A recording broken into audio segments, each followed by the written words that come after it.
This week on the Bake Off was dessert week. They made cheesecakes and I thought that would be quite nice to do. However, we're in lockdown and I don't want to be left alone by myself with a whole cheesecake. As delicious as that might be, it would also be pretty disastrous.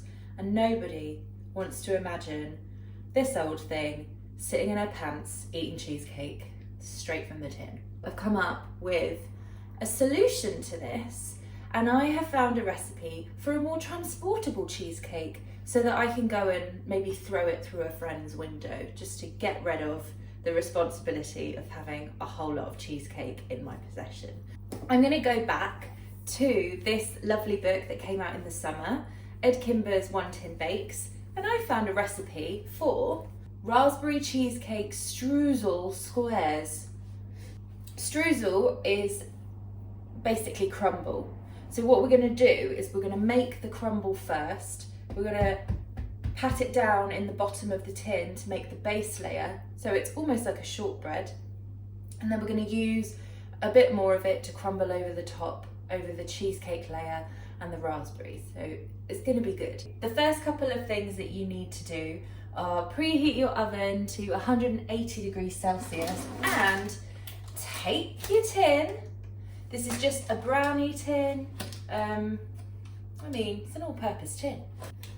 And I've greased it on the bottom with butter, and then I've just put some greaseproof paper in.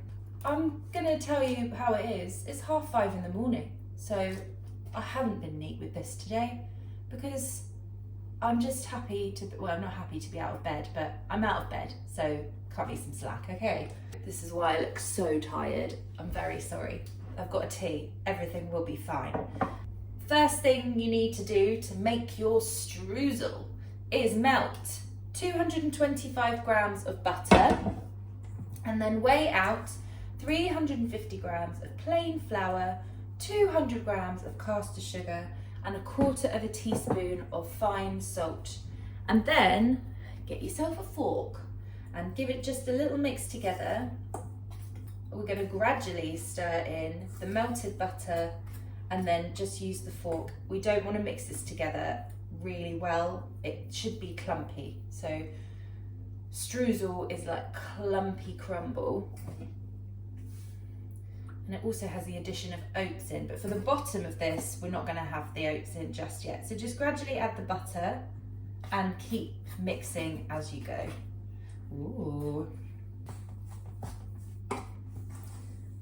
And just mix until it's all the flour's gone and you've got lovely clumpy bits of butter. So what the fork does is it keeps it all separated. So that's what I've ended up with. Just kind of don't push it down with the fork too much. You don't want it to be a dough. When it's formed clumps like that, we're going to put 2/3 of it into the base of our tin.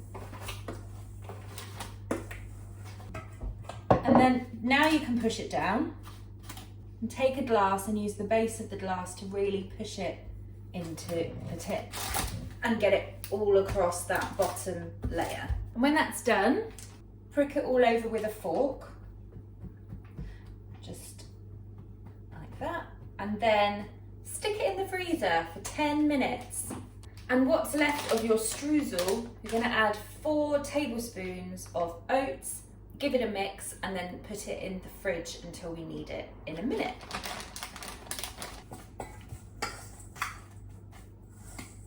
So I've had this in the freezer for 10 minutes. We're now going to put it into our preheated oven for 20 minutes until it just starts to brown. And in 15 minutes time, just before it's done, I will start making the cheesecake layer. I've taken the base out of the oven now, so it's a nice brown colour. In my bowl, I've got 565 grams of room temperature cream cheese, the full fat stuff, 120 mils of sour cream, also room temperature, because if you've got really cold things going into this, it will probably crack really easily when it cooks just because the temperatures get a bit shocked. 565 grams of cream cheese, 120 mils of sour cream, 200 grams of caster sugar, 2 tablespoons of cornflour, 2 teaspoons of vanilla extract, and I'm going to add the zest of 2 lemons and 2 large eggs.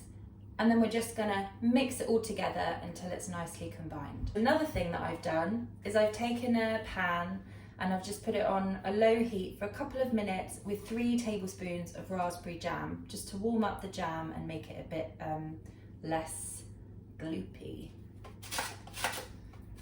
And then 2 eggs.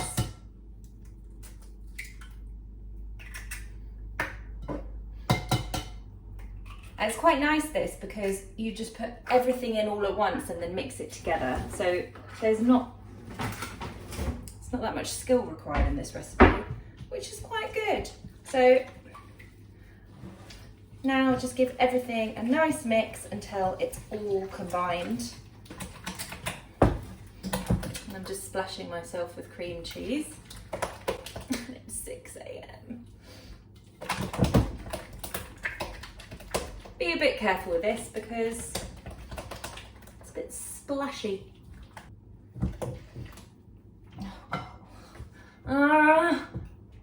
Or just don't use a spatula, okay? Use a wooden spoon. Oh my God, it is going everywhere. This is ridiculous. Still got a few little clumps of, I think, cream cheese. So I've got my little whisk and I'm just gonna, yeah, that's better. Just give it a little bit like that.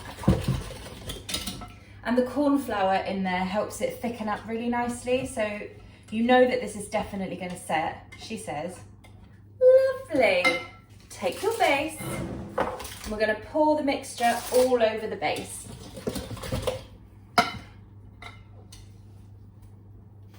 And then just spread that nicely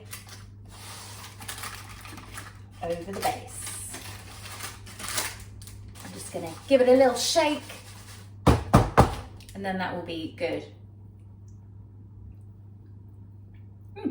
Okay, so take your jam that is nice and smooth. So the recipe says 300 grams of raspberries, but the biggest one I could find was 225.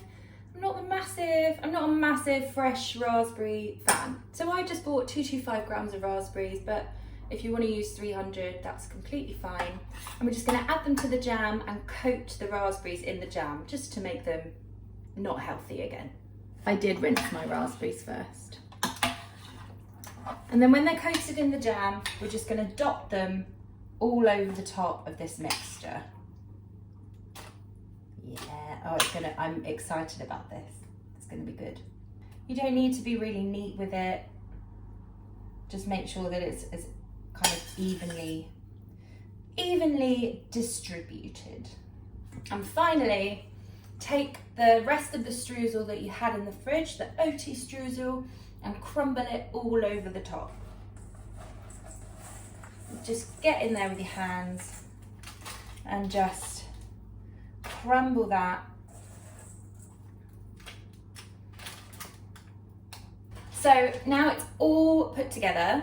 We're going to put this into our oven, which is still at 180 degrees for 35 to 40 minutes until the streusel is lightly browned on top and the cheesecake is baked. It took 40 minutes and it's out of the oven and I am excited. Look at all those gooey bits of raspberry jam and the crumble topping is nice and browned. And the cheesecake feels a bit wobbly, but it will at this point, I'm hoping. What you need to do with this now is leave it out for an hour to cool down and then put it in the fridge for at least 4 hours. So patience is key. I might have to put mine in the fridge before it's properly cool or leave it to cool at room temperature for a really long time because I have to go to work. So I'll be back to cut it up and show you what these squares look like. So I'm quite happy with these. I'm just going to show you a little one. Look at that. I'm boasting. I'm so pleased. I haven't even tried one. Can I just reference 3 costume changes today? None of them attractive. I'm so sorry. I don't really care because I've got little cheesecake squares. Give this recipe a go. What else have you got to do this weekend? And let me know how it goes. Enjoy them. They will keep in the fridge for up to 4 days if you can keep them there that long. And also, I've definitely learned while doing this video that it is impossible to say streusel without a little half shimmy.